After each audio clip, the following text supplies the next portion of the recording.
নমস্কার। আজ মহামান্য সুপ্রিম কোর্টে স্কুল সার্ভিস কমিশনের পক্ষ থেকে যে 26,000 চাকরি বাতিল হয়েছে তার কিন্তু ফাইনাল জাজমেন্ট দেবে প্রধান বিচারপতি চন্দ্রচূড় বাবু। তো আজকে ফাইনাল জাজমেন্ট কী হতে চলেছে আমি সম্পূর্ণ ভিডিওতে বলবো, এবং সবচেয়ে গুরুত্বপূর্ণ বিষয় 3 নম্বর পয়েন্টটি কিন্তু সবাই দেখে নিও একটু কষ্ট করে। তো চলো দেখে নিই বিষয়টি কী রয়েছে। তো বন্ধুরা, আজ কিন্তু 25,753 জন চাকরি বাতিলের চূড়ান্ত রায় দেবে সুপ্রিম কোর্ট অফ ইন্ডিয়া। তো আমি অবশ্যই বলবো আগে দেখে নিই অর্ডারের মধ্যে কী বলা রয়েছে, দেখে নাও প্রত্যেকে। তো দেখো বন্ধুরা, গত সোমবার কিন্তু যে রায়টি সুপ্রিম কোর্টে উঠল কোর্ট নাম্বার 1-এ আইটেম নাম্বার 36, সেখানে কী একটু দেখে নাও কী বলেছে। বলছে the state of West Bengal versus Baishakhi Bhattacharya and others কেসটি কিন্তু উঠেছিল।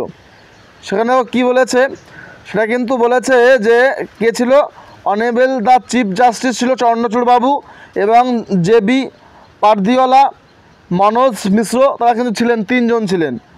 সেখানে যেটা হয়েছে মেনলি দেখে নাও, লাস্ট হিয়ারিং 29 এপ্রিল কিন্তু হয়েছে সোমবারে।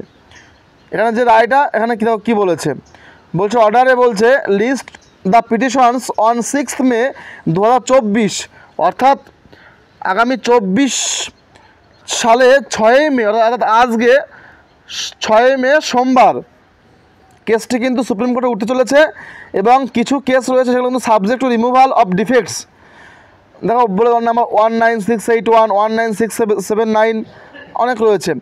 Till 6 May 2024 no participate steps shall be taken in pursuance of the directions contents in 8 of paragraph 363 of the impugnment judgment and order the High Court at date 22 April 2024। অর্থাৎ হাইকোর্টের জাজমেন্টের উপর ভিত্তি করে 22 এপ্রিলে সেটা কিন্তু আজকে সুপ্রিম কোর্টে ফাইনাল জাজমেন্ট দেবে বিচারপতি চন্দ্রচূড় বাবু। তো দেখো কি হতে পারে, দেখে নাও বন্ধুরা বিষয়টি।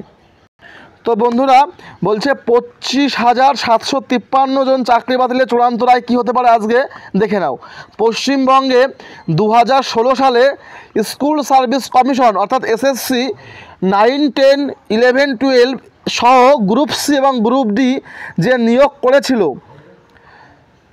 সেই নিয়োগের পুরো প্যানেল কিন্তু বাতিল করলো মহামান্য কলকাতা হাইকোর্টের ডিভিশন বেঞ্চ। এটা আমরা জেনে গেছি ইতিমধ্যে, যার ফলে 25,753 জন চাকরি প্রার্থী তাদের কিন্তু চাকরি হারায়। তো এই আপডেটটি কিন্তু আমরা আগেও পেয়েছি। এখন বিষয়টি হলো আজকে সুপ্রিম কোর্টে কিন্তু ফাইনাল জাজমেন্ট দেবে প্রধান বিচারপতি, সেখানে কি হতে পারে দেখে নাও। তো বলছে আজ মহামান্য সুপ্রিম কোর্টে তার চূড়ান্ত রায়দান দিতে চলেছে। সেগুলো কি হতে পারে, এটা কিন্তু বন্ধু সম্পূর্ণ আমার ব্যক্তিগত মতামত এবং সম্পূর্ণ সম্ভাব্য।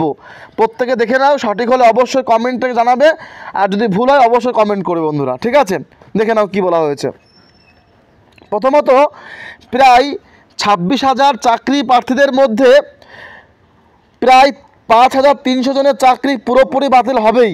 অর্থাৎ আমরা কিন্তু এই দিন দেখেছি যে সিদ্ধার্থবাবু SSCর চেয়ারম্যান, সে কিন্তু বলেছেন সাংবাদিক বৈঠকে যে আমাদের কাছে লিস্ট রয়েছে 5,300 জন কিন্তু ব্যতিক্রমভাবে চাকরি পেয়েছে। দেখো ওরা কতটা চতুর ব্যক্তি, সে কিন্তু বারে বলছে যে ব্যতিক্রমভাবে চাকরি পেয়েছে, তারা কিন্তু বলছে না অযোগ্য, কিন্তু বলতে চাইছে না। অর্থাৎ এই 5,300 কিন্তু অযোগ্য চাকরি প্রার্থী, এটা আমরা বুঝতে পারলাম তার কথা মতো। এবং সুপ্রিম কোর্ট তারা কিন্তু আজকে জমা করে দিয়েছে, অলরেডি কপি সার্ভ হয়ে গেছে, একটু পরে কিন্তু ফাইনাল জাজমেন্ট দেবে চিফ জাস্টিস। তো আমরা বুঝতে পারলাম এই 25,000-এর মধ্যে কিন্তু 5,500 লোক বাদ যেতে চলেছে পুরোপুরিভাবেই, এটা হবেই, তোমরা মিলিয়ে নিও, ঠিক আছে। এবার চলে আসবো নেক্সট পয়েন্টে। যারা কিনা অযোগ্য শিক্ষক বলে গণ্য করা হবে, আজকে সুপ্রিম কোর্ট তাদেরকে বলে দেবে চোখে আঙুল দিয়ে যে এরা অযোগ্য শিক্ষক। লিস্ট এবং PDF কিন্তু আমরা পেয়ে যাব খুব শীঘ্রই। আপডেট এলেই কিন্তু বন্ধুরা আমি কিন্তু জানিয়ে দেবো ভিডিওর মাধ্যমে। তো বন্ধুরা সবাইকে বলবো অবশ্যই সাবস্ক্রাইব করতে হবে কিন্তু নতুন এলে, কারণ আমি কিন্তু আপডেটগুলো দিয়ে দিই তোমাদের সামনে, ঠিক আছে বন্ধুরা। এবার কি বলছে, এই 5,300 জন অযোগ্য শিক্ষক বাতিল হলেই প্যানেলে যোগ্যরা আবার চাকরি ফিরে পাবে। তোমরা দেখতে পাচ্ছ যে অনেকে আন্দোলন করছে কলকাতার বুকে গিয়ে যে আমরা যোগ্য, আমরা স্বচ্ছ নিয়োগ চাই, তো এরকম বলছে। তো এবারে তোমরা কিন্তু দেখতে পারবে সুপ্রিম কোর্টের রায়ের উপর ভিত্তি করে যে 5300 অযোগ্য বাদ চলে গেলেই বাকি যে 20,000 লোক থাকবে তারা কিন্তু যোগ্য, তারা কিন্তু চাকরি ফিরে পাবে আবার সেই রিক্রুটমেন্ট প্রসেসের মধ্য দিয়ে। ঠিক আছে, তো এটাই হচ্ছে বিষয়। আজকে সুপ্রিম কোর্ট চোখে আঙুল দিয়ে দেখিয়ে দেবে এরা অযোগ্য শিক্ষক। ঠিক আছে, এবার কি বলছে, আমি যে বিষয়টা একটা করেছি ইন্ডেক্স নম্বর 1-এ, এখানে আমরা মেনলি মোট চাকরি প্রার্থীর সংখ্যা জানি যে 25,753 জন।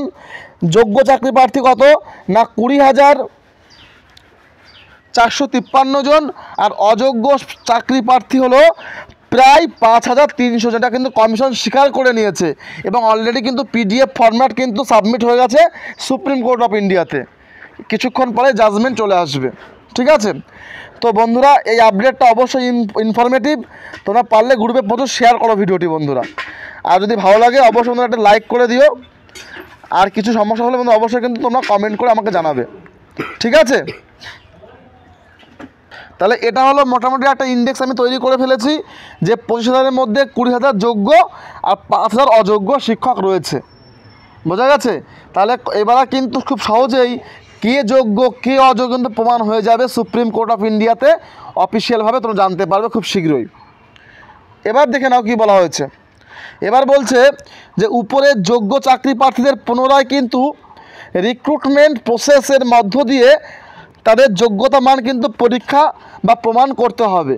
অর্থাৎ আমি যে যোগ্য, আমি যে একজন যোগ্য শিক্ষক সেটা কিন্তু প্রমাণ করতে অবশ্যই হবে, কারণ যেহেতু কোর্ট ধরেছে তো বন্ধুরা কেউ কিন্তু ছাড়বে না।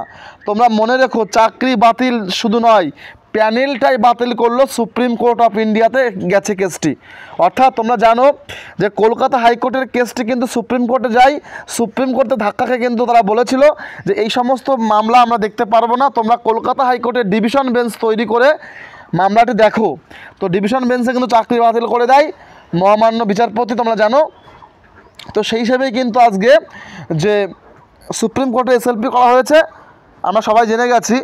তো সেই বিষয়টি কিন্তু মামলার রায়দান আজকে চলে আসবে। ঠিক আছে, তো দেখো বন্ধুরা কি বলেছি যে রিক্রুটমেন্ট প্রসেসের মধ্য দিয়ে যোগ্যতা মান তাদের কিন্তু প্রমাণ করে আবার পুনরায় চাকরিতে যোগদান দিতে হবে। হ্যাঁ বন্ধুরা, আমি একটু বলে দিই, আমি যে বলছি যে 20,000-ই যোগ্যতা নয়, এর মধ্যেও কিন্তু কিছু অযোগ্য রয়েছে, কিন্তু কমিশন স্বীকার করেছে যে না 20,000 যোগ্য আর মাত্র 5,000 কিন্তু অযোগ্য রয়েছে। এবার ইন্টারভিউ বা রিক্রুটমেন্টে গেলে তারা কিন্তু কিছু এখান থেকে বাদ যাবে। ঠিক আছে, সেটা পরের বিষয়, কিন্তু আজকে এই রায়টা দিতে চলেছে সুপ্রিম কোর্ট অফ ইন্ডিয়া। এবার দেখো বন্ধুরা কি বলছে, সবচেয়ে ইম্পর্টেন্ট 3 নম্বর পয়েন্ট কি হয়েছে। তোমরা জানো অনেক ক্যান্ডিডেট চাকরি করছে OMR শিটে, তারা কিন্তু শুধু নাম রোল নাম্বার গোল করেছে, কিন্তু কোনো রকম প্রশ্নের উত্তর তারা কিন্তু গোল করেনি, তারা কিন্তু চাকরি করছেন, তারা সমাজে কিন্তু অযোগ্য বন্ধুরা, এটা কিন্তু বলতে বাধা নেই। আজকে এদের জন্য কিন্তু আজকে যোগ্যতার এই অবস্থা হয়েছে। তো সেটাই বলছি যে 5,500 লোককে চিহ্নিত করবে সুপ্রিম কোর্ট অফ ইন্ডিয়া, তাদের কিন্তু কপালে অনেক দুঃখ রয়েছে। কিভাবে দেখে নাও, বলছে এই 5,500 অযোগ্য শিক্ষকের সমস্ত টাকা, অর্থাৎ যে কদিন চাকরি তারা করেছে 16 থেকে 24 প্রায় 8 বছর, এই সমস্ত বেতন তাদের কিন্তু ফেরত দিতে হবে 12% সুদ সমেত। হ্যাঁ বন্ধুরা, তবেই তারা কিন্তু বুঝতে পারবে যে কি অবস্থা পড়েছে। অর্থাৎ এরা কিন্তু প্রচুর টাকা দিয়ে চাকরিটা কিনেছে। তোমরা জানো যে শিক্ষামন্ত্রীর কিন্তু ফ্ল্যাটে কোটি কোটি টাকা পাওয়া গেছে। হ্যাঁ কি না বলো বন্ধুরা, একমাত্র অবশ্যই কমেন্ট করবে আমি ঠিক বলছি কি না। এই যে বিপুল পরিমাণ অর্থ কোত্থেকে এসেছে, এই অযোগ্যদের চাকরি বিক্রি করে টাকা তারা কিন্তু ঘরে ভরেছে, বাথরুমে তারা টাকা কিন্তু সম্পূর্ণ ভরাট করে ফেলেছে, কোটি কোটি টাকা। তো এই টাকা তারা কিন্তু ফেরত দিতে বাধ্য হবে, এরাই কিন্তু অযোগ্য শিক্ষক। অর্থাৎ অযোগ্যদের সমস্ত টাকা 12% সুদসহ তাদের ডিআই অর্থাৎ ডিপিএসসিতে তাকে কিন্তু ফেরত দেবে। ঠিক আছে, ডিআইতে অলরেডি ডিএম টাকা সব শুরু করে দিয়েছে, দেওয়ার নির্দেশ দিয়ে দেবেন মহামান্য সুপ্রিম কোর্ট অফ ইন্ডিয়া। তো বন্ধুরা আশা করি তোমরা পরিষ্কার বুঝতে পেরেছো বন্ধুরা। তো এই আপডেট ছিল। যদি বন্ধুরা আমার তথ্য ভালো লাগে বন্ধুরা অবশ্যই একটা লাইক করে দিও, এটা আমার প্রাপ্য। আর যদি কোনো সমস্যা কোনো ভুল বলি বা তোমাদের মনে হয় যে কোনো তথ্য ভুল হয়েছে অবশ্যই তোমরা কমেন্ট করবে।